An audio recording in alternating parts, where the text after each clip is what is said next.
Kurg. Kurg is a coffee country famous for its rainforest and spices. Coorg इस sentence से हमें पता चलता है कुर्ग के बारे में कि कुर्ग में बहुत ज़्यादा कॉफ़ी ग्रो होता है और रेन फॉरेस्ट मतलब बहुत ज़्यादा बारिश होता है क्योंकि वेस्टर्न घाट में एक प्लेस है और Western Ghat generally receive more than 400 centimetre rainfall. उसके बाद स्पाइसेस भी यहाँ पे बहुत ज़्यादा ग्रो होता है, तो that is also speciality about Coorg. But और हम जानेंगे कुर्ग के बारे में, कुर्ग क्यों इतना फेमस है। Let us start line by line. उससे पहले like and share and subscribe my channel, जिससे कि more and more student can come to know about this and extract benefit. पढ़ते हैं हम। Midway between Mysore and the coastal town of Mangalore sits a piece of heaven that must have drifted from the kingdom of God. देखो, ये जो कुर्ग है वो कर्नाटका में है और मैसूर और मैंगलोर के बीच में एक जगह है। और जो ऑथर बोल रहा है कि ऐसा लगता है कि कुर्ग हेवन से टूट के कोई एक टुकड़ा अर्थ पे आके गिरा हुआ है और इतना सीनिक ब्यूटी है वहाँ पे कि he is comparing this place with the heaven itself. This land of rolling hills is inhabited by a proud race of martial man, beautiful women and wild creature. यहाँ पे हम ये जो बहुत सारे हिल्स हैं, यहाँ पे रोलिंग हिल्स मतलब हिल क्या one after another there is hill, जहाँ पे प्राउड रेस ऑफ लोग रहते हैं। वहाँ पे कुछ लोग जो लोग यहाँ पे रहते हैं वो अपने आप को they feel proud about themselves क्योंकि they belong to having something to do with the war. Beautiful women हैं और वाइल्ड क्रिएचर हैं। कुर्ग और कोडागू, इसको हम कुर्ग का दूसरा नाम कोडागू भी है। The smallest district of Karnataka is home of evergreen rain forest, spices and coffee plantation. मैंने अभी बताया इसके बारे में कि यहाँ पे रेन फॉरेस्ट है। Rain forest specially South India, Western Ghat, यहाँ पे हम देखते हैं कि बहुत ज़्यादा बारिश होता है और that is the reason why the forest in these regions are evergreen. Cover and coffee plantation, ठीक है, कॉफ़ी भी बहुत ज़्यादा ग्रो होता है। यहाँ पे जो 30% ये डिस्ट्रिक्ट जो है एवर ग्रीन रेन फॉरेस्ट से कवर है। During the monsoon it pours enough to keep many visitors away. बारिश साउथ इंडिया में वैसे ही ज़्यादा होता है, स्पेशली वेस्टर्न घाट में, और इतना ज़्यादा बारिश होता है कि लोग इस एरिया में मतलब कुर्ग नहीं जाते हैं घूमने के लिए क्योंकि बहुत ज़्यादा बारिश होता है, कंटिन्यूस बारिश होता है for 4 to 5 month and continue till March सितंबर, ठीक है। It pours enough to keep the visitors away. The season of joy commences from September and continue till March, यानी कि सितंबर महीने से फिर मौसम सही हो जाता है, बारिश कम हो जाता है, लोग जाते हैं घूमने के लिए और मार्च तक जाते हैं। The weather is perfect with some shower thrown in for good measures. थोड़ा थोड़ा कभी कभी बारिश होता है लेकिन वो अच्छा होता है, ऐसा कोई बात नहीं है।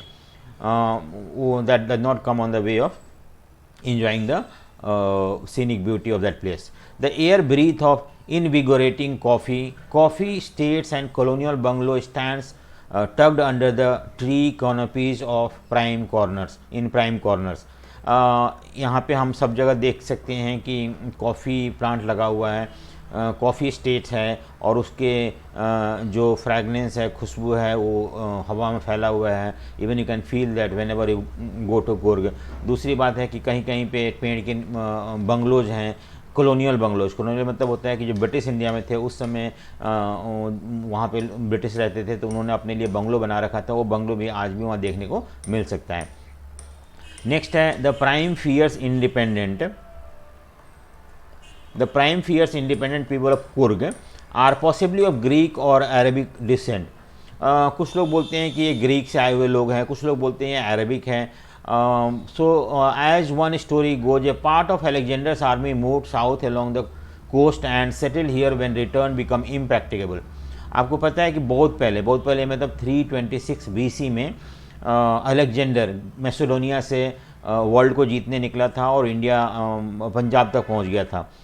फिर यहाँ पे उसके आर्मी जो थे उन्होंने मना कर दिया क्योंकि वो होम सिक थे और उन्हें वापस जाना था घर। तो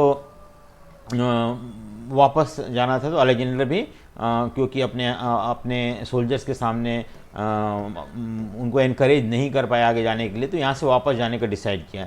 तो कुछ सोल्जर्स इंडिया में ही रह गए, उनमें से कुछ आर्मी जो थे वो साउथ इंडिया की तरफ मूव कर गए, और ऐसा माना जाता है कि वो सेटल्ड हुए कुर्ग में। तो ये एक कहानी है, एक स्टोरी है कि कुर्ग के लोग जो है अलेक्जेंडर के आर्मी के कुछ पार्ट थे जो कि वहाँ के सेटल हो गए, जब उनको वापस जाना मुश्किल हो गया। तो these people married among locals and their culture is apparent in the marital tradition, marriage and religious rites which distinguish from the Hindu mainstream. देखो हम कैसे पता है कि वो लोग अलेक्जेंडर के आर्मी के थे, क्योंकि उनका जो नेचर है, उनका ट्रेडिशन है, मैरिज सिस्टम है या रिलीजियस रिचुअल्स है, वो सारे मेन स्ट्रीम हिंदू सोसाइटी से डिफरेंट है। तो और that is something similar to that of the Greek, and that is the reason why we call them that they are from Greek origin. The theory of, और एक theory है, एक तो है कि ग्रीक ओरिजिन है जो हमने अभी देखा, दूसरा है कि the theory of Arab origin draw support from the long black coat with an embroidered waist belt worn by the Kodavas या नोन एज कुपिया। देखो जो कुर्ग के लोग जो हैं उनका ट्रेडिशनल ड्रेस है, जो हमें इसमें फ़ोटो में दिखाया हुआ है यहाँ पे पिक्चर में, मैं आपको दिखा रहा हूँ अभी, एक minute.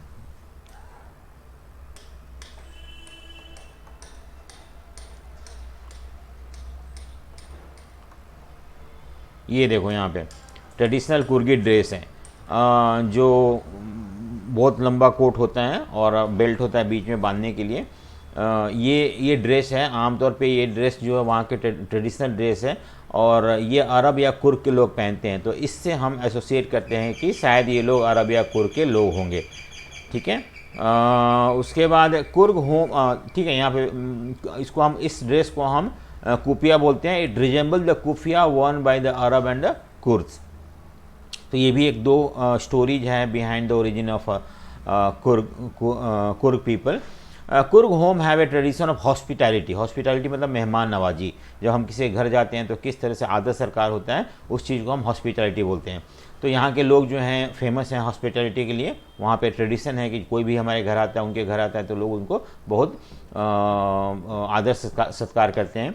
And they are more than willing to recount numerous tales of valour related to their sons and fathers. और एक जब कोई लोग आते हैं कि उनके घर में, तो उनको कहानियाँ सुनाया करते हैं अपने दादाजी के, अपने अंकल के, अपने बेटों के बारे में, कि उनके बहादुरी की कहानियाँ सुनाया करते हैं। और इस तरह का ट्रेडिशन है वहाँ पे। The Coorg regiment is one of the most decorated in the Indian Army and the first chief of Indian Army General Karyappa was a Coorg.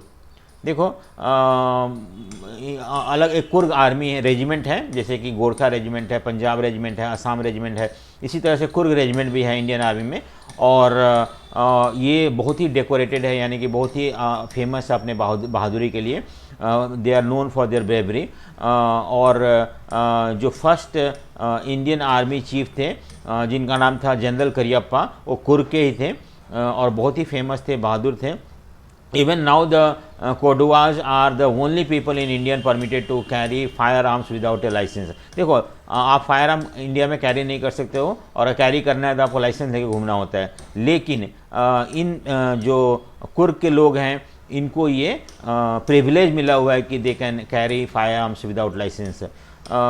ठीक है, तो नेक्स्ट पैराग्राफ है वहाँ के नेचुरल ब्यूटी के बारे में। The river Kaveri obtain it's water from the hill and the forest of Coorg. आपने कावेरी रिवर के बारे में सुन रखा है, जो साउथ इंडिया में पाया जाता है। और ये रिवर जो है 3 स्टेट कवर करता है, कर्नाटका, केरला और तमिलनाडु। और इसके ऊपर डिस्प्यूट भी है, कावेरी वाटर डिस्प्यूट। तो ये रिवर जो बेसिकली इसको पानी जो मिलता है या वो कुर्ग के फॉरेस्ट से ही मिलता है। कुर्ग में जो हिल है उनसे इनको पानी, इस ये सोर्स ऑफ वाटर है। Mahseer a large fresh water fish abound in these waters. यहाँ पे इस पानी वाटर में, जहाँ पे कुर्ग में जो फ्रेश वाटर है वहाँ पे एक बहुत ही फेमस फिश पाया जाता है जो कि महसीर बोलते हैं। किंग फिशर, आपने नाम सुना होगा किंग फिशर के बारे में। Dive for their catch. Kingfisher एक बर्ड है जो कि मैसूर में मिलता है। while squirrels and langur drop partially eaten fruit for the mischief of enjoying the splash and the ripple effect of the clear water. आमतौर पर लंगूर भी दिख जाते हैं पेड़ों पे, स्क्वायरल भी दिख जाते हैं जो कि छोटे छोटे फल खाते हैं और उसको पानी में पेड़ों से गिरा देते हैं, जिसपे और जब पानी में कोई भी ब्रिक्स के टुकड़े होते हैं या फ्रूट्स वगैरह गिरते हैं तो उसमें रिपलिंग इफेक्ट होता है और लोग उसको एंजॉय करते हैं। अचानक elephants enjoy being bathed and scrubbed in the river by their mahout. और कहीं कहीं आपको एलिफेंट भी दिख जाएंगे जिनको महावत जो है जो उनको देख रेख करते हैं, उन लोगों को नहवाते भी हैं, मतलब they take for the bath in the pond और रिवर। तो ये भी हमें दिख सकता है। नेक्स्ट है हमारा पे the most laid back individuals become converts to the life of high energy adventure with river rafting, canoeing, rappelling and rock climbing and mountain biking. Numerous walking trails in this region are a favorite for trackers. देखो यहाँ पे ये बताया हुआ है कि अगर कोई भी अगर डल जो person who do not like adventure, ऐसे लोग भी वहाँ जाके एडवेंचरस बन जाते हैं और रिवर राफ्टिंग करते हैं, कैनोइंग मतलब बोट जो है हम चलाते हैं वहाँ पे, रॉक क्लाइंबिंग करते हैं, माउंटेन क्लाइंबिंग करते हैं। इस तरह से अलग अलग तरह के एडवेंचर वहाँ अवेलेबल है जो लोग जाके एंजॉय करते हैं। बहुत सारे ऐसे ट्रेल्स मतलब पाथ है जो कि लोगों के चलने से बना हुआ है, वो भी ट्रैकर्स के लिए बहुत ही अच्छा होता है और जाते हैं वहाँ पे ट्राइंग करने के लिए। Bird bees and butterflies are there to give you company. वहाँ पे क्योंकि एवरग्रीन फॉरेस्ट है, वहाँ पे बर्ड भी मिल जाते हैं, बीज भी मिल जाते हैं और भी बहुत सारे क्रिएचर हमें देखने को मिलता है। मकाक्स, ये भी एक तरह के मोंकीज होते हैं। Malabar squirrel, langur and slender lorises keep a watchful eye from the tree canopy. ऊपर पेड़ों से इन सारे जो जानवर होते हैं, बर्ड्स होते हैं, वो आपको देखते रहते हैं जब भी आप वहाँ पे घूमने जाओगे तो। I do however prefer to step aside for wild elephant. और लेकिन वाइल्ड एलिफेंट भी मिलता है और वो भी हमें वहाँ पे देखने को मिल सकता है। The climb of the Brahmagiri hill brings you into a panoramic view of the entire misty landscape of Coorg. आपको पैनोरमिक मतलब होता है बर्ड आई व्यू, जब हम ऊपर से कोई चीज़ देखते हैं सारा एरिया दिखता है, उसी तरह से वहाँ पे ब्रह्मगिरी हिल पे आप अगर चढ़ जाते हैं तो वहाँ से कुर्ग ऊपर से आपको दिखता है और इस तरह से आप पूरा कुर्ग का नज़ारा देख सकते हो ऊपर से। A walk across the rope bridge leads to the 64 acre island of निसारगा धाम। अगर हम वहाँ पे एक आइलैंड भी है जिसका नाम है निसारगा धाम, ये फेमस है बुद्धिस्ट मॉन्क के लिए। Running into Buddhist monk from India largest Tibetan settlement at near Bylakuppe पे इज ए बोनस। वहाँ पे आप जाओगे तो निसारगा धाम आइलैंड पे आपको बहुत सारा सबसे बड़ा ये मिल जाएगा, तिब्बतियन सेटलमेंट मिलेगा जहाँ पे कि बुद्धिस्ट मॉन्क रहते हैं और एक पीस और कंटेंटमेंट का जगह है जहाँ पे कि आप जाकर अपने मेडिटेट कर सकते हैं या you can live in A nature among the divine environment. The Monks in red ochre and the yellow robes are amongst the many surprises that waits to be discovered by the visitor searching for the heart and soul of India right here in Coorg।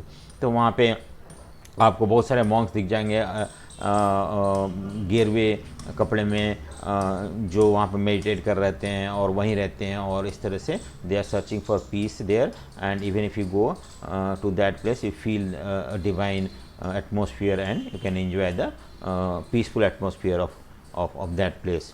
So thank you. अगर आपको पसंद आया होगा video तो आप इसको like करो, share करो और सब्सक्राइब करना ना भूलो। Thank you.